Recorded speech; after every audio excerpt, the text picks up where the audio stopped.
I want to give you an exercise that sounds strange until you do it. But even if you have no intention of leaving your corporate career, and I mean literally zero, I want you to try this. Brainstorm 5 businesses you could start or buy. Not as a plan, as a discovery. I worked with a leader who'd spent 20 years in corporate life. She was starting to wonder about other possibilities. Seriously, not as a fantasy. I gave her the exercise and sent her home. She came back to the next conversation with a list that surprised both of us. 2 were related to her expertise, but in completely different contexts. One was a franchise she'd never considered. One was a business she could buy from someone who was retiring. And one was a wild card that made her light up when she talked about it. She didn't quit, but something fundamental shifted.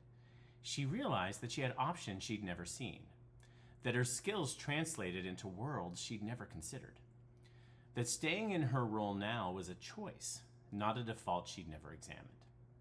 And that's the point of the exercise, not career planning, perspective. The other thing I've noticed, what people put on this list is data. When someone who's spent 20 years in operation puts pottery studio on their list, that tells you something about what's missing in their current life. Not that they should become a potter, but that making things with their hands, creating something tangible, those needs exist and they're not being met. Your list will tell you something about you. Try it.